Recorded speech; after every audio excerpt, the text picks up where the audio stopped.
Hi everyone, I'm Amber from Peck's Farm. I've met a lot of you through the farmers market and been able to chat with you about plants. Also, if you're at the booth when I'm in there, I've chatted to a few of you.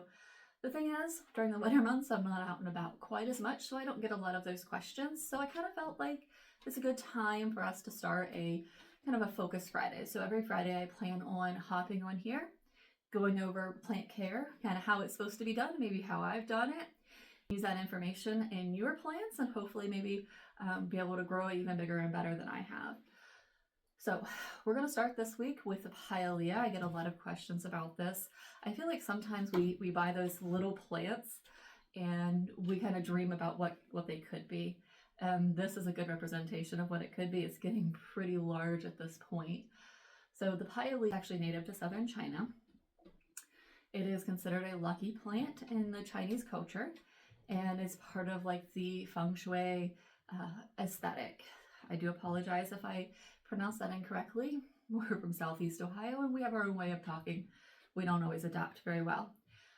This plant I actually purchased in 2019. I was on a trip to Amish country and found a little greenhouse. Of course, I had to stop and bought this plant. At the time, it actually had the two plants in it, so I just left it that way. So for me, succulent growth is very, very difficult. I tend to overwater. So I brought it home, I repotted it into a terracotta planter. But easier for me. If you have trouble with succulents and overwatering, terracottas are just the way to go. So it was repotted and just sat and we waited. So when I did bring it home, it was just a teeny little plant. I will find a picture and pop it up here for you to see. Once it was repotted, I just kind of took care of it. This one does a really good job growing on the porch during the summer months, making sure it never receives any direct sunlight, otherwise it will burn easily. And every summer I just pop it out there, let it grow, water it a little bit more during the summer. I just water when it's dry. So if you do a search on the internet, it's going to tell you that you should fertilize it at least once. You should fertilize it only once a month. I will tell you that I don't specialize from one plant to the next what fertilizer I have. I'm a little lazy in that sense. So this actually receives fertilizer every time I water it. Now during the winter or during the summer, it's probably once or twice a week. In the winter, inside on top of this shelf up here, it's probably a little bit more towards once a month typically. However, this winter is a little bit harder on it. It really needs a repot.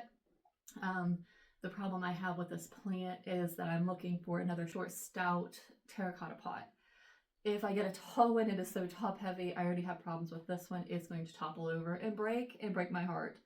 So I need to make sure I find another short, stout, and probably, I don't know, this one's all about 8 inches, so I'm still working on that, and get it repotted. It's actually coming out the bottom of the terracotta pot at this point, so I know we have issues. So pretty much all we do. Now, this one, you can also, you've seen some on the internet and things, so we can grow it out like a little tree, but it does take a stake for that. When I was growing this, I just kind of decided to let it do what it was supposed to do. Now, that being said, I did purchase one here recently, and it's still a little guy, but I'm going to go ahead and grow it up the stake to see what it's going to look like as a tree. So hopefully we'll have that in a few years. It did take 6 years to get this big on this one. I've not had a lot of problems with pests on this plant at this point. It is a succulent, so they do tend to get some mealybugs and different things, so it's just kind of a watch it. I do spray all my plants typically once a week. This one's a little less, so that is something to kind of keep an eye on. Now, the cool thing about these too is you can get them in variegated now. Now, this is where I was getting this, and this one is actually was purchased as a variegated, if you could see.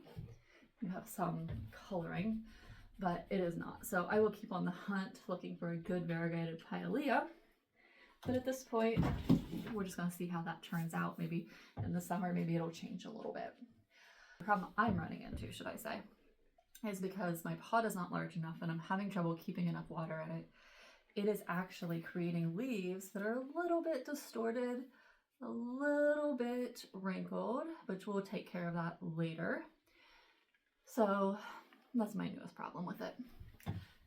Now, with these to propagate, if you've purchased a Pilea from me, it's came from this plant. I have only purchased this particular plant. I've never bought another Pilea. So the great thing about these are they pop up with babies in the soil. They'll pop up here off of the stem. I have quite a few new ones coming in down through here. A lot of times this will happen when the plant is stressed, which is probably why I get so many at this point.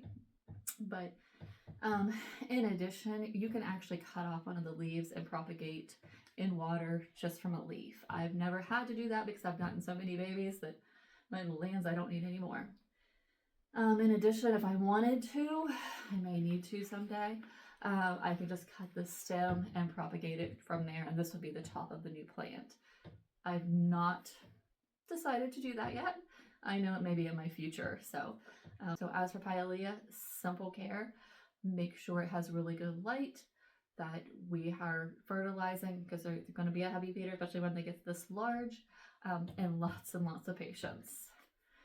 If you have any questions, make a comment and I will try to get back with those. Otherwise, I will see you next Friday with something else. I haven't decided yet.